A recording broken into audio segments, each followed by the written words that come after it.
Hey guys, in this video, I want to share with you guys 7 tips on how to save money on a low income.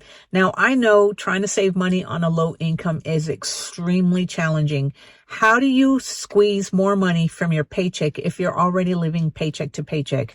Most of the money tips out there, guys, that talk about how to save money are for people who already make a lot of income. I mean, you hear things about stop buying lattes at Starbucks, stop eating out so much.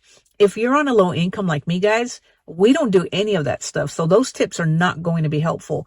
But these tips are geared towards anybody who has a low income. So guys, if this is your first time here, my name is Susan Velez, and on this channel, we talk about making money, saving money, investing money, and taking care of our health in our pre-retirement years. That way, when we reach retirement, we can have a good retirement, especially if you are late to saving for retirement. So guys, what can you do if you're already living paycheck to paycheck? How can you squeeze more money out of your paycheck? So guys, the first thing first is to search Facebook Marketplace, Craigslist, or any other online sites that allow you to get stuff for free.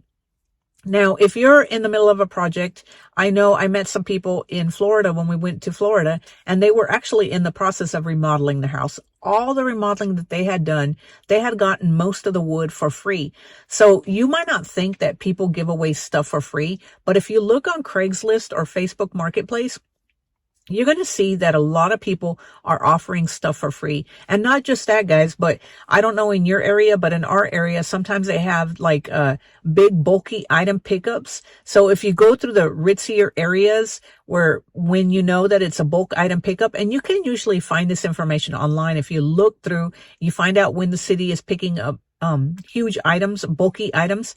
Then you go to the ritzy areas where they have all these items out on the corner that they're going to give away to the bulk item pickup. And you can actually pick that item up for free. Now, if you feel bad about picking up the item, you can always ask them if you can have that item. A lot of times, if they have it for bulk item pickup, they're going to let you have it. And also on Facebook Marketplace and Craigslist, guys, scour those sites for things that you are looking for to buy. Number 2, guys, is to go thrift shopping or yard selling. So you'll be surprised at some of the bargains you can find when you go thrift shopping or if you go yard selling, especially if you go to the ritzier areas, guys.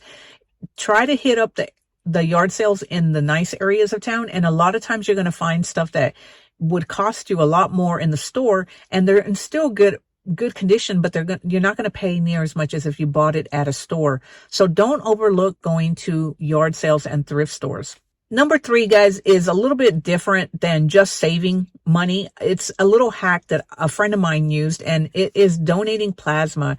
So I've never done this, but if you look online, there's a lot of places that will allow you to donate plasma and you will get paid for it. So when a friend of mine went and donated, I think she donated twice, and they gave her a little card. It was like a credit card, and they put the money on there so you can use this little card at a grocery store or anywhere else. And I think she said that you could even take the money out. So I'm not exactly sure how that works because I've never donated plasma, but it is something to look into if you are looking for a way to get more money. You're living paycheck to paycheck and you can't seem to squeeze any more money out of your savings. Now, when you do donate plasma, I think you have to wait a certain amount of time before you can donate more plasma.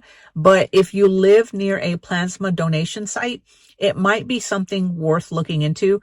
I don't know how safe it is, but I do know that the friend that I was telling you about who donated plasma, she enjoyed it. The only reason she didn't go back was because it was a long ways from her house and she had to wait a long time to donate plasma. Apparently there was a long line for donations and she just didn't want to go back to donate. Now, I think you have to give more than once before they will give you your money. So I'm not exactly sure. Like I said, I don't know how that works, but that is something that you can look into if you are looking for a way to not just save more money, guys, but another way to actually earn a little bit more money. Number 4 is before you do any online purchases, make sure you look for any discounts. Make sure you download those cashback apps like Rakuten, and also those extensions like Honey, which will automatically go online and look for some of the best prices. That way you are not overpaying. And also, guys, make sure that you go through Rakuten to see if it offers some type of cashback. Because if you're already buying the item, then signing up for a cashback app you might as well get the money back because you're already buying the item. And another thing that I do, guys, besides using the cashback apps and the apps for getting the best deals online, is I will actually contact the company and ask them if they have any discounts before I make the purchase.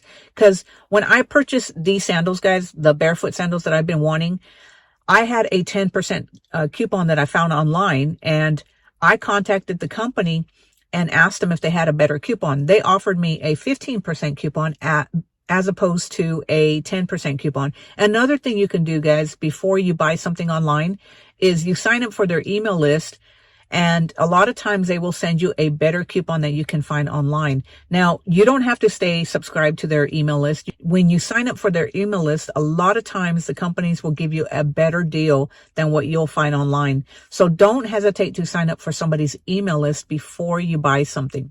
Number 5, guys, is one thing that I've been doing to not only to save money on my groceries, but also to improve my health, and that is intermittent fasting. So as a society, guys, we tend to eat a lot more than what our body needs. So if you're struggling to buy a lot of groceries, or the cost of groceries is just getting outrageously expensive, then maybe you should consider starting intermittent fasting. Now, I am not a doctor, and I'm not telling you to do this, but this is what I have done. So instead of eating 3 meals a day and snacking, I've gone from eating 3 meals a day and snacking to just 1 meal a day. So I do have just one good meal, and sometimes I will have like a little snack right after my meal. But this has tremendously saved on our groceries. And not only that, guys, but it has helped me get healthier because I've lost a lot of the excess weight that I was carrying around. So it will take a little bit time if you're used to eating the standard American diet where you're eating 3 meals a day, you're snacking. It will take a little time if you have never done any intermittent fasting. It will take time for your body to get adjusted to just eating 1 or 2 times a day. But the amount of money that you can save will be noticeable. And if you don't think you want to intermittent fast and you don't want to skip meals, then consider cutting your portions, guys. Because as I said, most of us tend to overeat. We eat a lot more than we should. And not only is that going to save you money on your groceries, but it's going to help you with your overall health. And as I've mentioned it before, guys, our health is the most important thing. If you can take care of your health right now and not have problems when you reach your retirement years, then you're going to be better off financially, even if you haven't saved a lot of money. Number 6, guys, is before you go grocery shopping, make sure that you are shopping on the discount days. Now, if you are like me, I have an app for pretty much every grocery store that I visit. So I make sure that I sign up for their flyers, and I always buy the items that are on sale, even if I don't particularly need that item. So like when steaks go on sale, what we'll do is we'll go and stock up on some steaks. And even though we don't plan on eating steaks that week, we always stock up because we know that the original price of steaks, we just cannot afford to buy steaks when they're not on sale. So we will buy them in bulk. We'll vacuum pack them, and then we will put them in the freezer for when we do feel like grilling steaks on the grill. So always check the discounts, sign up for the apps, and make sure that you're getting your money back on groceries or getting some kind of discount on your groceries. And also, guys, make sure that you shop at the discount grocery stores. So for instance, guys, we are cooking hamburgers and hot dogs this weekend, so I need to go buy some hot dog and hamburger buns. So instead of going to the grocery store to buy hamburgers and hot dog buns, we go to the discount store and we buy the bread that is a little bit dated. I mean, it's not spoiled or anything. I mean, you want to look at it to make sure that it isn't spoiled, but we've done this before, and it is older. It's a little old to be sold in the regular store, but they do knock down the price a little bit. There's nothing wrong with this bread. It's just older. By older, what I mean is it's not expired, but it's like a dated bread that needs to be eaten faster. So if you don't eat it within a certain time frame, it is going to spoil a lot faster than the bread that you would buy at a typical store. However, if you know that you're going to be using bread and you're cooking out or doing something and you're going to have to buy some bread, there's nothing wrong with going and buying the bread the day before you need the bread for your cookout or something like that. You're going to get it a lot less expensive than if you bought it at a typical grocery store.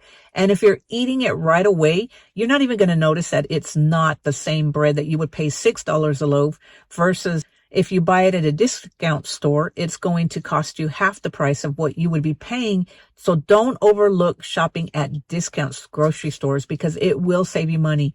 And then number 7, guys, is always ask for your discounts anywhere you go. It doesn't matter whether you're going out to eat or anything like that. I know if you're on a low income, chances are you're not going out to eat a lot, but there are times when you do go out to eat with friends and family. I know we go out to eat every once in a blue moon. When you do go out to eat, guys, make sure that you're always asking if they accept discounts, whether that's AAA, AARP, or military discounts, because a lot of those places that you go out to eat will offer or honor those types of discounts. They're just not going to offer them to you. You have to ask in advance if they offer those discounts, especially if you served in the military. A lot of times there's tons of places that will offer some type of military discount. So make sure that you are asking for those discounts. So anyway, guys, I know times are tough. I know it's hard to save money on a low income. I always talk about saving money, saving money, saving money, but it is hard if you have a low income.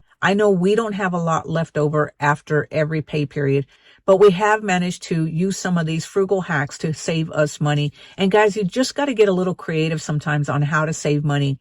So anyway, guys, leave me a comment down below if you have any other hacks on how to save money, especially if you have a low income. So if you enjoyed this video, guys, give it a thumbs up and click on that subscribe button so that you can be notified whenever I put out a new video. And until next time, guys, I will talk to you later. Have a great day. Bye.